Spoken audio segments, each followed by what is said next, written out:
মোর বাপকে লইয়া কোনো কথা হবে না কইলাম। এক সোপার দিয়ে বত্রিশটা দাঁত হালাই দিন। অসম্ভব। এই তোর মাথা খারাপ হয়ে গেছে? আমি ছেলে হয়ে আমার মায়ের সাথে ঝগড়া করব? অসম্ভব, আমি পারবো না। আমি ফ্লোরের মানুষ, ফ্লোরেই ঘুমাই। তুই যদি এই কাজ করতে না হারো, আমি এমন একটা কাজ করুম তোমার জেলের ভাত খাওয়াইম। আমি নিজ হাতে হতো বড়ি খুন করুম, আর হেই খুনের দায় আন্নার রূপে হালাইম। কি বলতে আছো এইসব কথা?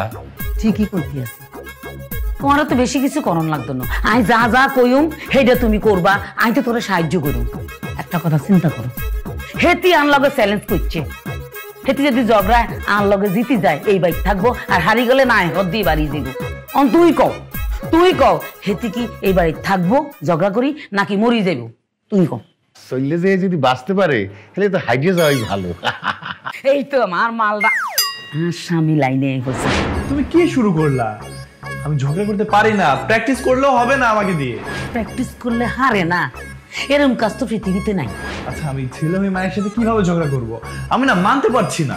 জীবনে অনেক কিছু মেনে নিতে হয়, তা না হলে জীবন নাশ হয়ে যায়। হ্যাঁ, আমি তোমাকে যেভাবে শিখাই দিব তুমি সেইভাবে বলবা। হ্যাঁ, যে জিনিসটা জানা নাই আর শিখাই দিলে হইবে। চালাইলে চলে না এমন কোন জিনিস পৃথিবীতে আছে? কি বলতে হবে বলতো? আন্নে কইবেন তুই হইলে দান্নার মাইয়া, তোর বাপ হইলো যাই মাছ চাষ করে, মাছের আড়তে চুরি করে টিয়া চুরি করে কোটিপতি হয়েছে। তোর মতো মাইয়া আর স্ত্রী পায় নিচে আসা যাওয়া করে, কি হাইতেন না? এত বড় কঠিন কথা বলা উচিত হবে না। আমার নানা তো এমন ছিল না। তুমি শুধু বলবা তোমার নানা ধান চোর, তারপর এই কথা শুনে তোমার মা ঠাস করে রেগে যাবে, তারপর আমি বলবো চোরের বংশের মাইয়ারে বিয়া দিত না হারি, আর হোলার গাড়ি মধ্যে চাপি দিচ্ছে। আমি তখন কি বলবো?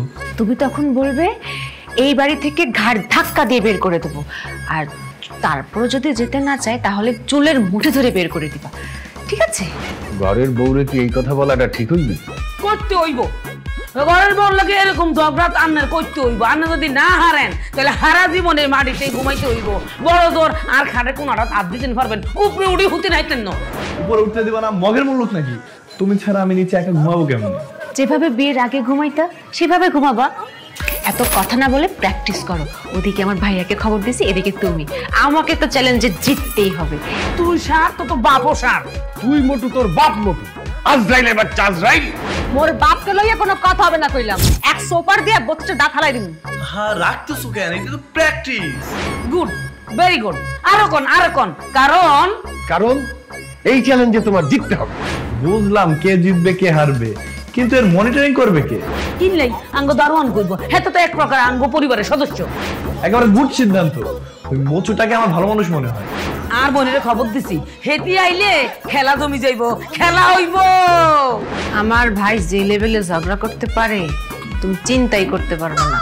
মাছের আরো তো সে একলাই সামলাইতো, কিন্তু পড়াশোনার ক্ষতি জিততেছে বলে আবার পাঠায় না। তোমাকে যা শিখাইলাম তার ঠিকঠাক ডেলিভারি দিলেই আমি জিতে যাব। কোনটা ঠিক কোনটা ব্যাঠিক এটা আন্নের দায়িত্ব না, এটা আর দায়িত্ব। আন্নের যেটা কইছে আন্নে সেটা করেন। আন্নে একটা অট্ট হাসি দিবেন।